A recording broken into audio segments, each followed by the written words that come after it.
weeks.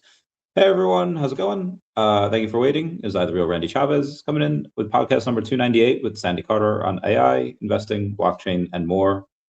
Sandy, how you been? Awesome. I'm great. How about you? It's been a great year so far, moving so fast.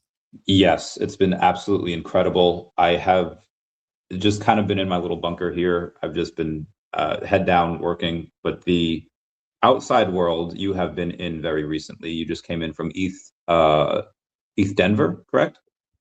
I did. And then last week I did this conference that was amazing. It was called Leap, and it was all about AI. So I got to hear AI from different companies' perspectives. So like Disney, how does Disney think about it? How does Goldman Sachs think about it? How does GE think about it?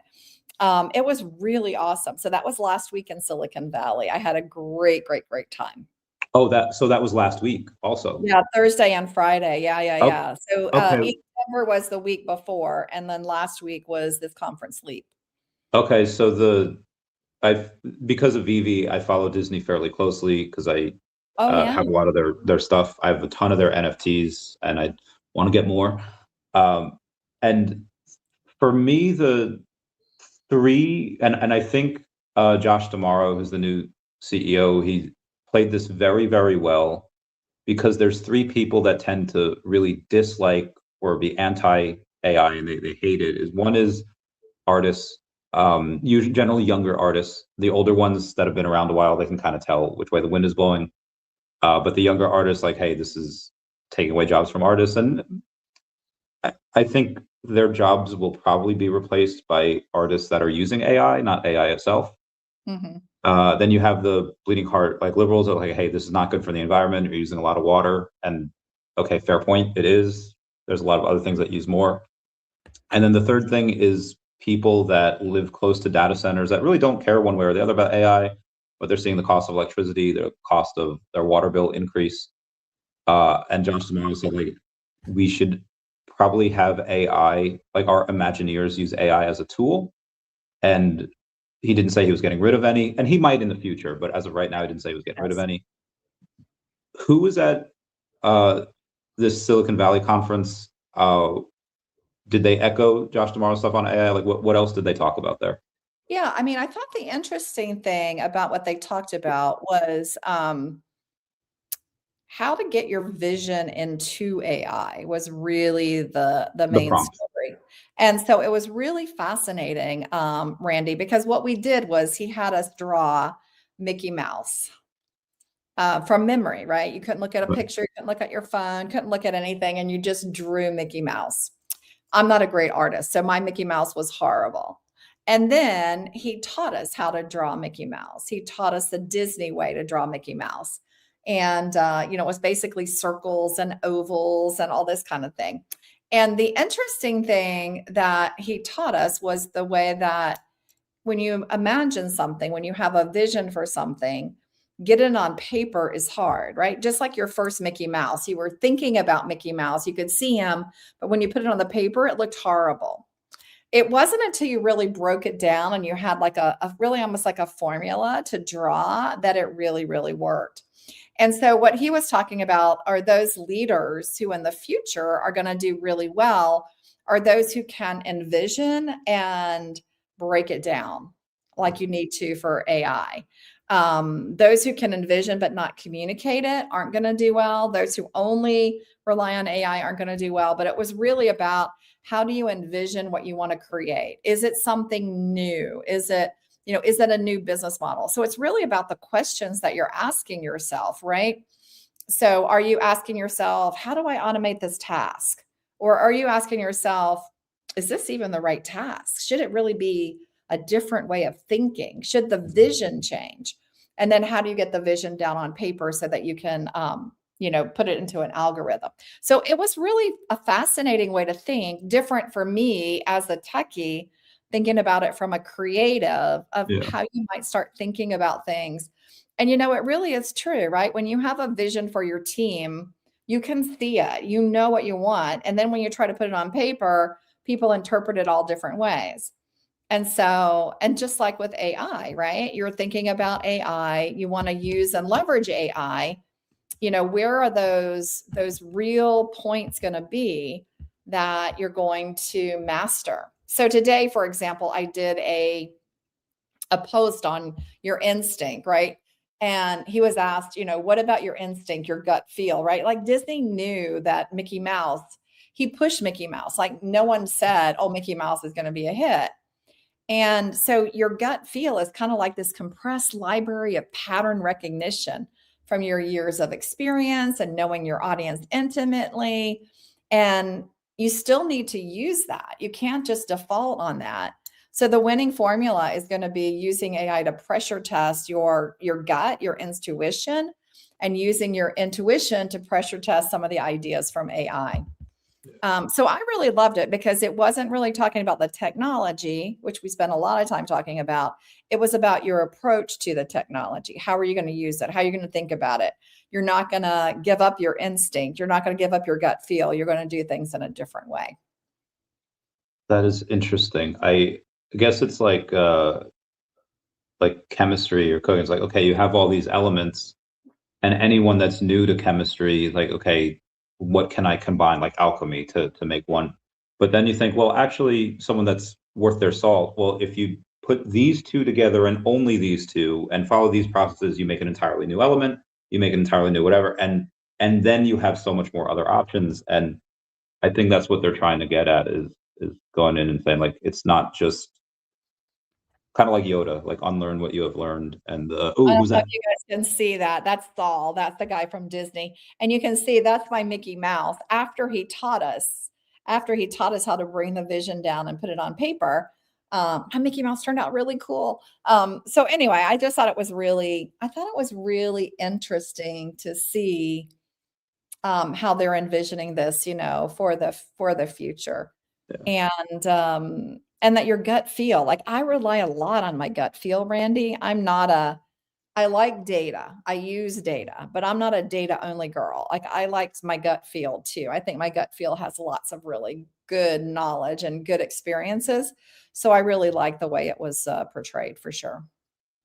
There's another study that came out recently called the self-preservation test for artificial intelligence. And I don't know if you've seen the artwork on that, but Anthropic's new AI model tried to blackmail its engineers when it tried to be taken offline. And that kind of brings into the question, like, we use it as this tool, and there's so many, and there's something I want to ask you later about the relationship you have with your ChatGPT or your AI chatbot.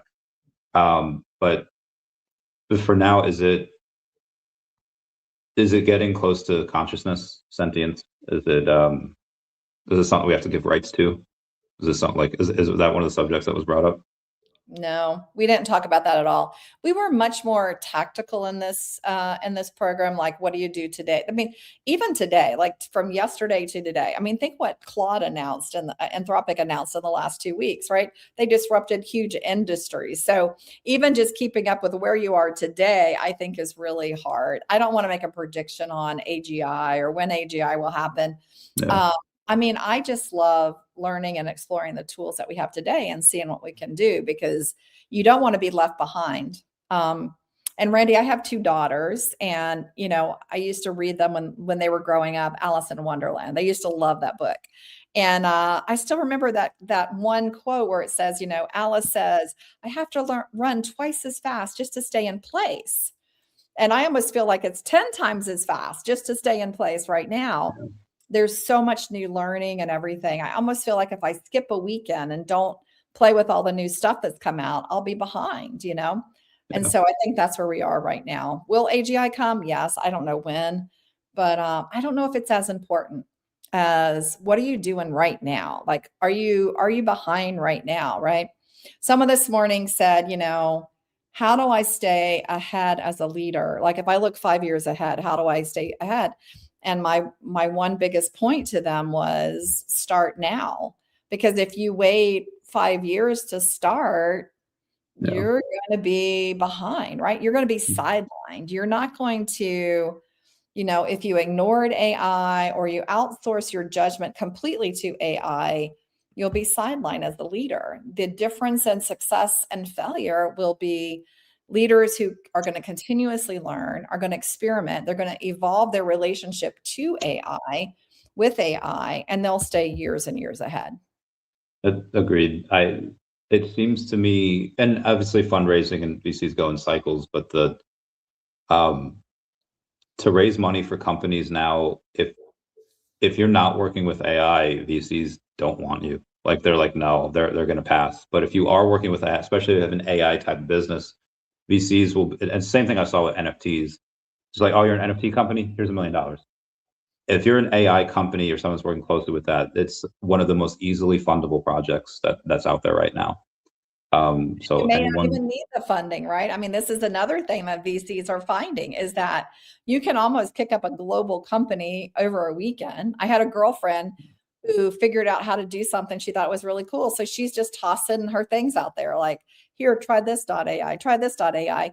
And if something sticks, she's going to go for it, right? You don't really even need VC money as much as you used to, because you can get going yourself. You can do all your own marketing, your own sales. You can even vibe code it. I mean, it really opens a lot of doors. Yeah, I mean, it gets a lot cheaper for certain companies too, because you get, like my friend Tom Anderson he developed DEVVE. It's like the fastest blockchain in the world. It's incredible. He's got this other company called Fias, and AI company. And he mentioned that he's like a super senior dev. He's incredible. But the work that he can do now with Claude in 2 weeks would have taken 4 senior devs a year last year. And even if you're a junior dev, you can do what a senior dev could last year in a couple of weeks. It was incredible. Completely agree with that. Completely agree with that. Yeah. There's been a bunch of job postings for software engineers that have been rapidly rising, some with increased. Why do you think that is? Why wouldn't businesses need to decrease the amount of job postings for software engineers as opposed to increasing it? Oh, well, here's my theory. My theory is, you're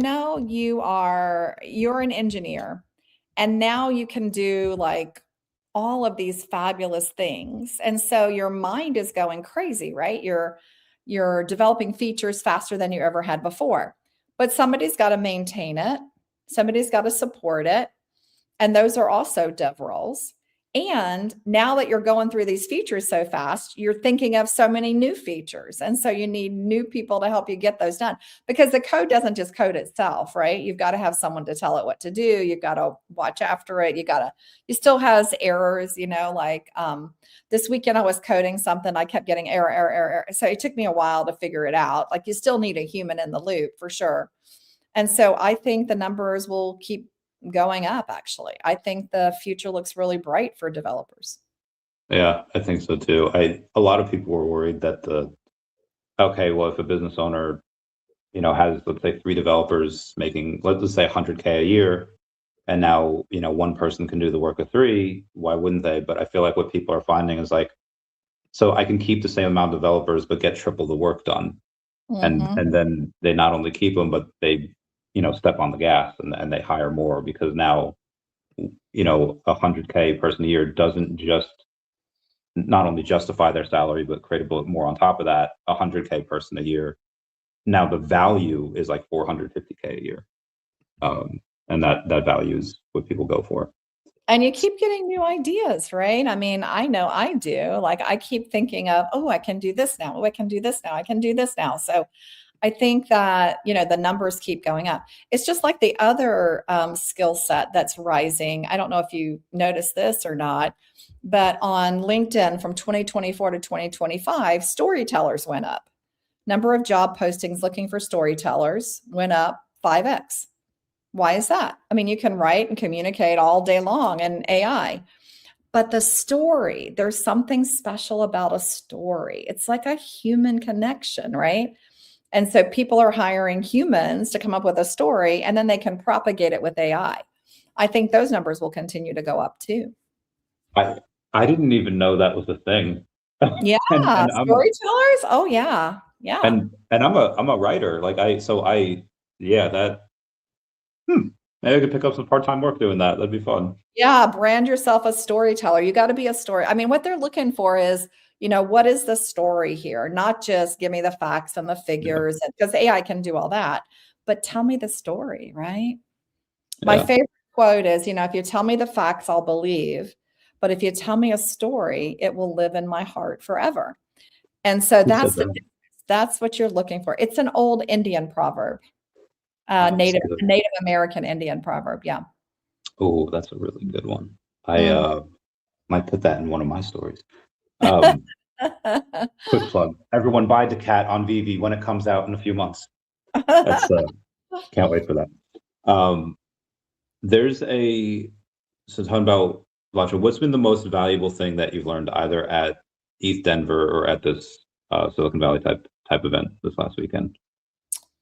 The most valuable thing that I've learned. I learned so much at both conferences. I mean, one thing that I learned that I thought was interesting, and it was kind of similar at both conferences, was, what's going to continue to matter? Like, what are the things that are going to continue to matter?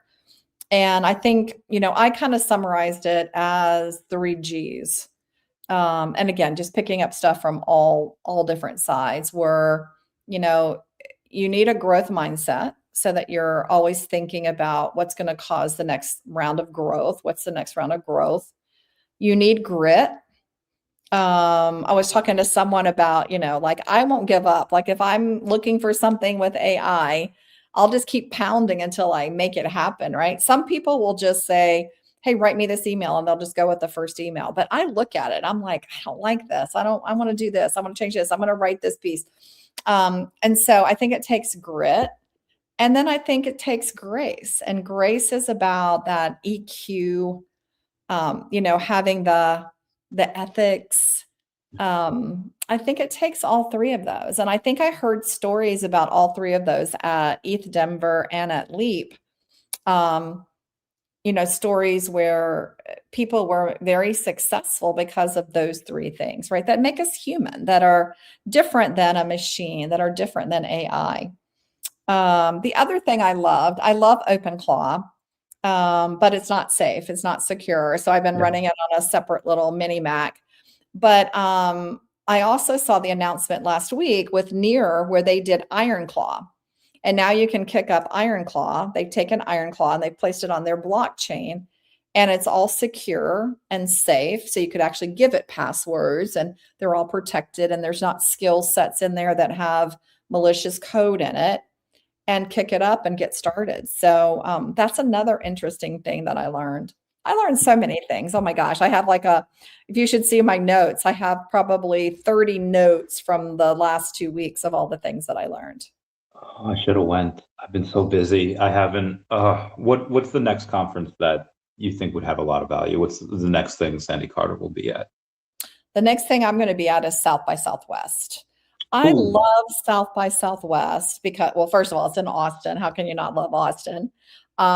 Secondly, it is the conference that blends music and creators and tech all together, right? Film. It's just really a cool conference. So you get a good mix. I know last year, you're sitting down at tables with people who don't think like you. And that's what I'm looking for, are people who think differently.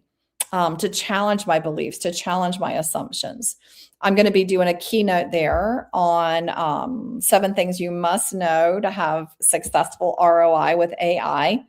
And I'm super excited to go and kind of learn from people and share what I've been learning. Good. I can't wait. I should talk to you about one thing after we're done. But by the way, how long do I have you for? I didn't look at the calendar, to be honest. So let me see.